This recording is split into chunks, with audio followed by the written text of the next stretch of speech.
Hey guys, welcome back to the channel. Autobot Arcade here with your home for everything Transformers. And today we're going to be taking a look at the Transformers Studio Series War for Cybertron Voyager Class Ironhide. Welcome to Autobot Arcade.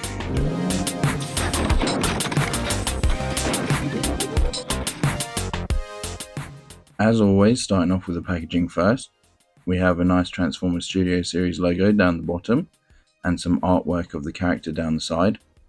On the side it looks like we have some Cybertron artwork, and on the back we have a nice picture of him in vehicle mode and in robot mode, and on the other side we have some more nice artwork of Ironhide. And now let's take a look at the figure himself.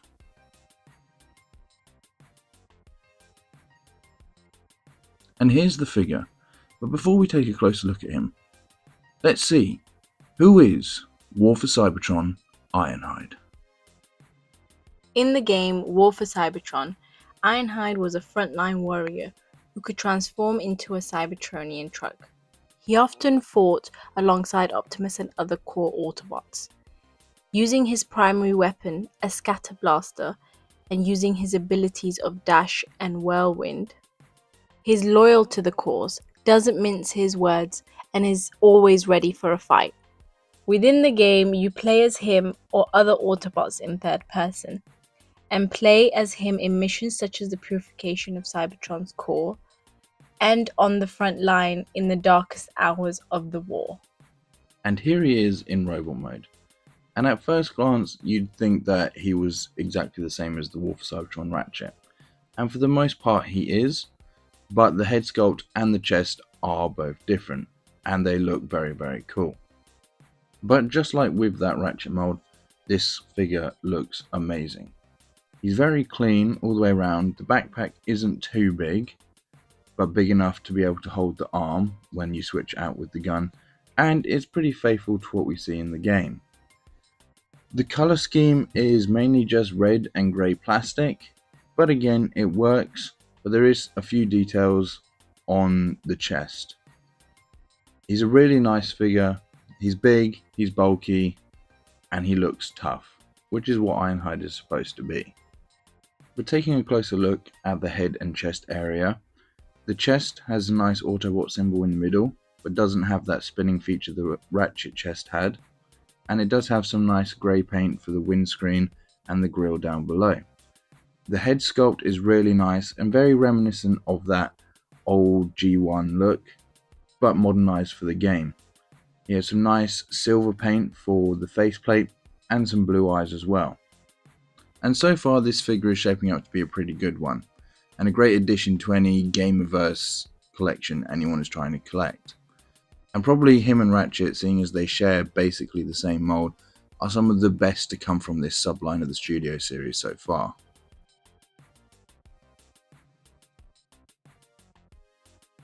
Inside of the box, like usual, he comes with the instruction manual.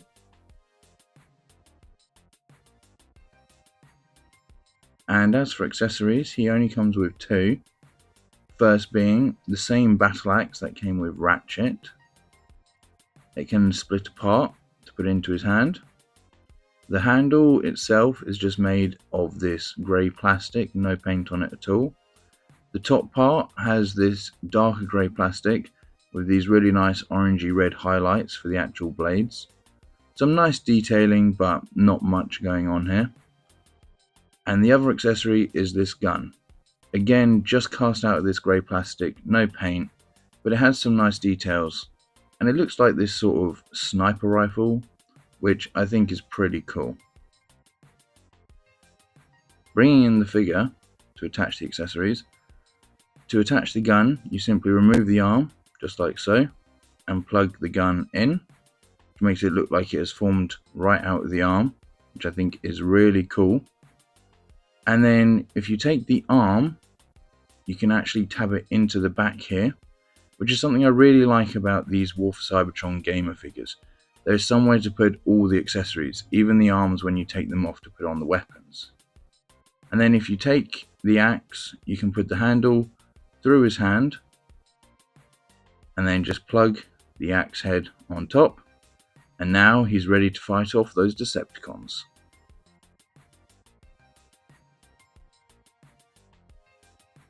For articulation, the head is on a really stiff ball joint, allowing him to look left and right, as well as tilt side to side and up and down, but with a bit of strength. The shoulder pads can move out of the way, allowing the arms to come up, as well as go down and back and forwards. There's a swivel at the top of the arm, as well as a 90-degree bend at the elbow, and a swivel at the wrist. There's also a swivel at the waist, and his legs can come out to the side, and back, and forwards. The knees can swivel, and bend 90 degrees as well, and there's some really nice ankle pivot and toe articulation.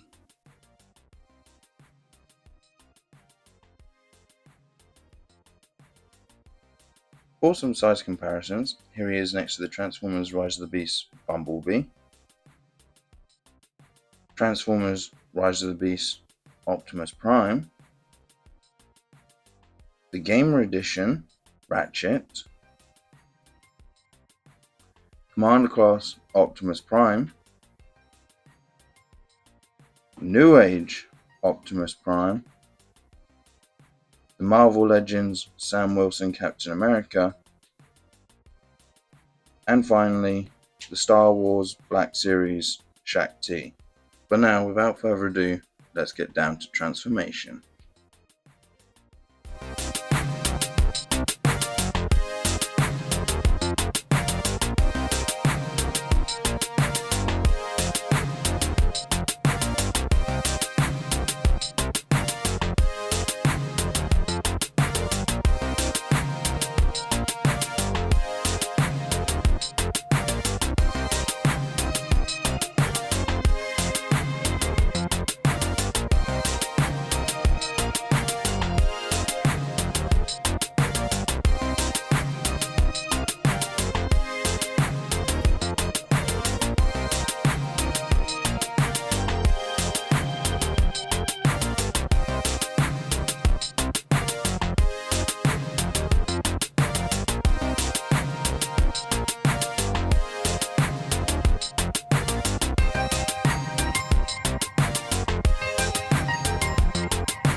And after a very familiar transformation, here he is in vehicle mode. And yes, he is basically just exactly the same vehicle mode as Ratchet, but I think the colour makes him stand out and look like he's a bit different. But also, I think this mold just works a little bit better for him. Obviously in game they both look pretty much the same, but Ironhide is always supposed to be that tougher looking character. All four wheels on this guy are pinned on, so he has absolutely no problem in tearing down the streets of Cybertron and busting through those Decepticon barricades. And like I said in robot mode, there isn't much paint, but the figure is mainly cast out of red and grey plastic, and there is some paint on the windscreen and the front, so he does look pretty good and pretty faithful to the source material. Bringing in the accessories, taking the battle axe, it can be attached on the top using these 3 tabs and these 3 ports located on the main head of the battle axe.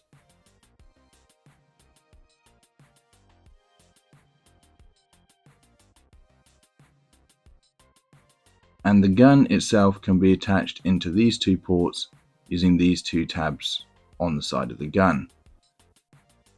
It's not an easy fit, it is quite tight. I don't know if that's just my copy, but I fiddled about with this for a good few minutes trying to squeeze it in there. But when you do manage to attach all the weapons to him, this is what he looks like. And I have to say it's not the greatest look for weapon storage I've ever seen, but I don't know, you could use that long barrel on the gun as something to knock over some of the Decepticons as he's charging through, and maybe the battle axe on the top could be a cannon. But I do definitely think that this storage is more for the Ratchet version of this figure than the Ironhide, as his gun was a lot smaller, so it was easier to tab on and looked a bit cleaner. For some vehicle mode size comparisons, here he is next to the Transformers Rise of the Beast Bumblebee, Transformers Rise of the Beast Optimus Prime, the Gamer Edition Ratchet, the Commander Class Optimus Prime, the New Age Optimus Prime, the Marvel Legends Sam Wilson Captain America, and the Star Wars Black Series Shaq-T.